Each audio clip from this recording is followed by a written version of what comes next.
विद्यार्थियों, पिछले वीडियो में हमने आपका जो विषय लिया था वो था ओरिजिन ऑफ म्यूज़िक, यानी संगीत की उत्पत्ति। इसमें हमने संगीत क्या है और विभिन्न कालों में, यानी पूर्व पाषाण काल, उत्तर पाषाण काल, ताम्रकाल, लोहकाल इत्यादि में संगीत की क्या अवस्थाएं रहीं, किस तरह से संगीत उत्पन्न हुआ, इस पर चर्चा की थी। आज हम इस बात पर चर्चा करेंगे कि संगीत के जन्म या उसकी उत्पत्ति के संबंध में क्या क्या धारणाएं प्रचलित हैं। इस संदर्भ में हम देखते हैं कि प्रमुख रूप से 5 मत हमारे सामने आते हैं। एक पौराणिक मत, दूसरा दार्शनिक मत, तीसरा प्राकृतिक मत, चौथा मनोवैज्ञानिक मत और 5वां वैज्ञानिक मत। अब जहाँ तक हम सबसे पहले देखते हैं कि पौराणिक मत, यानी संगीत की उत्पत्ति पौराणिक मतानुसार क्या है। हम ये देखते हैं कि भारत जो है एक अध्यात्म प्रधान देश है और ये धर्म पर ही अवलंबित है। अब यह माना जाता है कि ब्रह्मा शंख की ध्वनि द्वारा ओम का उच्चारण किया, उनके द्वारा सारे ब्रह्मांड में यह व्याप्त हुआ और फिर उन्होंने यह कला शिव जी को प्रदान की। शिव जी के द्वारा यह माँ सरस्वती को प्राप्त हुई। अब माँ सरस्वती जो हैं, जो संगीत की अधिष्ठात्री भी मानी गई हैं, उन्होंने संगीत का ज्ञान नारद जी को दिया। तदुपरांत नारद जी ने गंधर्व व अप्सराओं को संगीत की शिक्षा दी।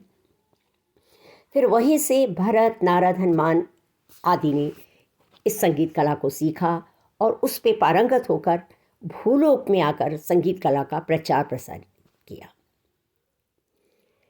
इसी प्रकार पौराणिक मत के अनुसार माना जाता है कि माँ पार्वती की शयन मुद्रा को देखकर उनके अंग प्रत्यंगों के आधार पर शिवजी ने रुद्रवीणा का निर्माण किया और शिवजी के 5 मुखों से 5 रागों की उत्पत्ति हुई और एक राग की उत्पत्ति माँ पार्वती ने की। तो इस प्रकार जो है ये अब जो शिवजी के द्वारा जो 5 राग की उत्पत्ति हुई वो थी भैरवी, श्री, हिंडोल, मेघ, दीपक। इसी प्रकार माँ पार्वती के द्वारा जो राग उत्पन्न हुआ उसे कैशिक कहा जाता है। तो एक मत ये मानता है।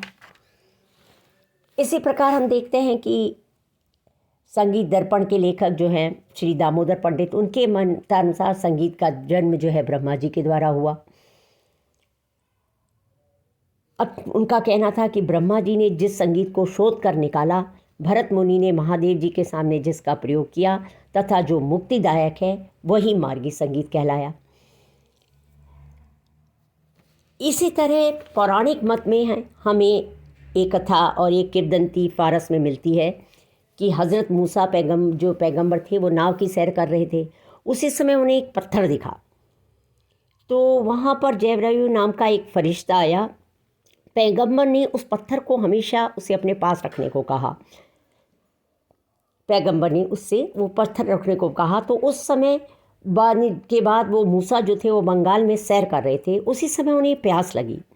जब उनकी प्यास बढ़ती गई तो उन्होंने खुदा से बंदगी की कि भाई वो प्यासे थे, तो उन्होंने ईश्वर से, खुदा से अपनी बंदगी की। तो कुछ समय बाद बारिश शुरू हो गई और जैसे ही पानी की धारा उस पत्थर पर गिरी, उस पत्थर के स्वयं 7 टुकड़े हो गए और इन 7 टुकड़ों पर पानी की जब 7 धाराएं बहीं तो उन धाराओं से 7 ध्वनियाँ प्रस्फुटित हुईं।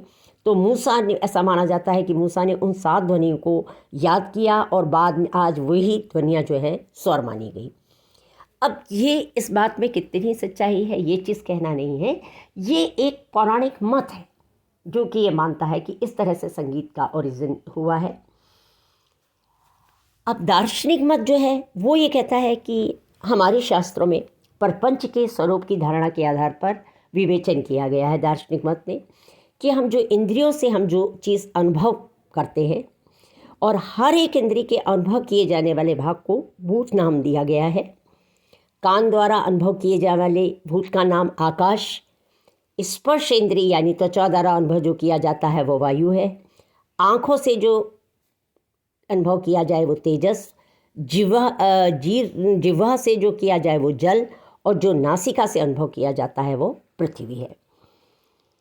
तो इस प्रकार देखते हैं कि सृष्टि में ईश्वर ही आदि है, प्रपंचकर्ता व कारण वस्तु ईश्वर को ही माना गया है और ईश्वर में अपनी माया शक्ति द्वारा अपने सच्चिदानंद स्वरूप की सृष्टि की है। इसी प्रकार हम अगला मत देखते हैं कि प्राकृतिक मत। प्राकृतिक मत में प्राय वे सभी वस्तुएं आती हैं जिनके द्वारा व्यक्ति के जिसके द्वारा व्यक्ति ने ध्वनि का अनुकरण किया।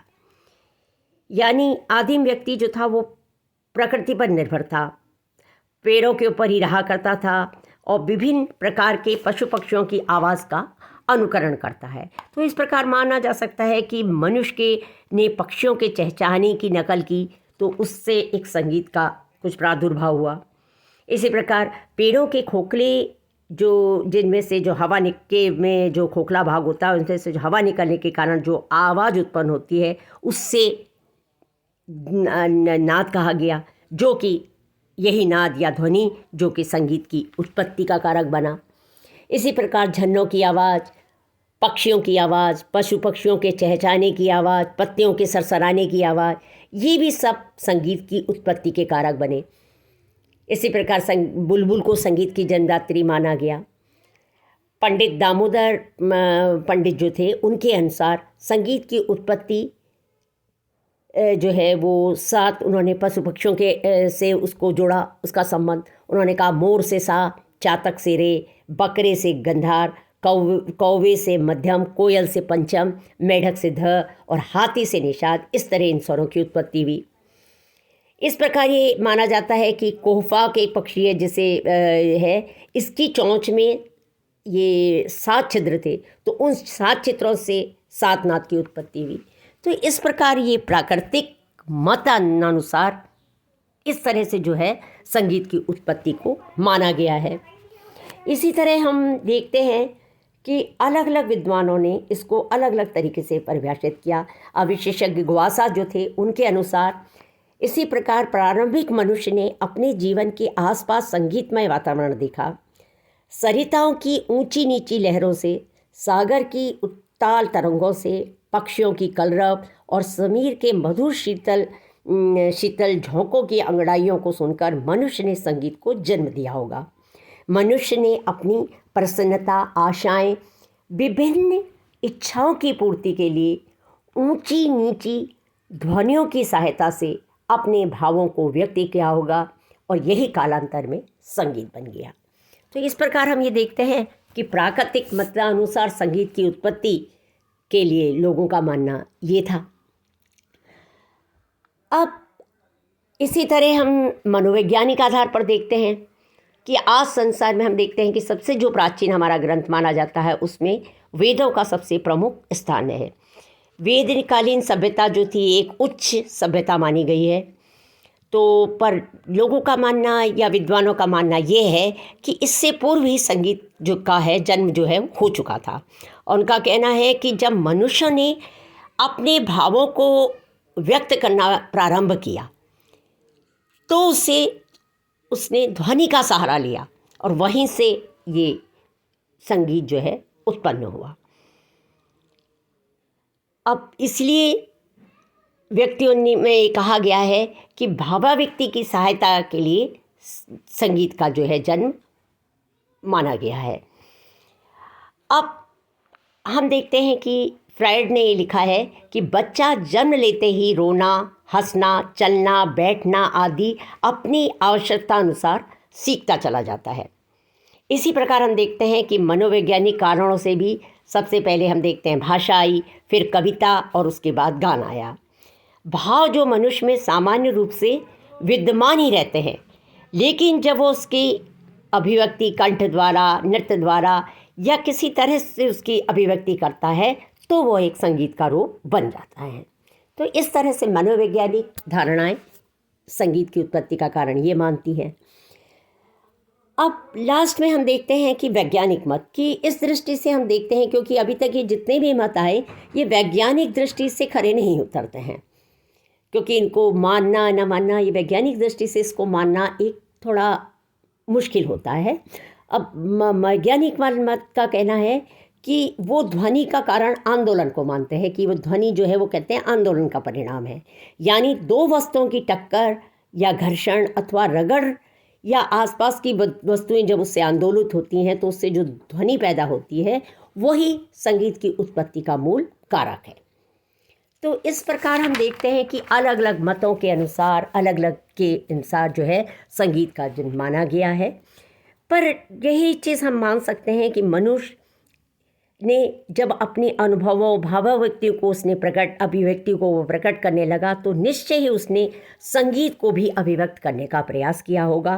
तो इस प्रकार जो है संगीत जो है धीरे धीरे धीरे धीरे व्यक्ति के जो है उसकी संगीत की जो है उत्पत्ति हुई, और संगीत जो है उसको धीरे धीरे वो उत्तरोत्तर जो है वो संगीत जो है विकास करता गया। Thank you.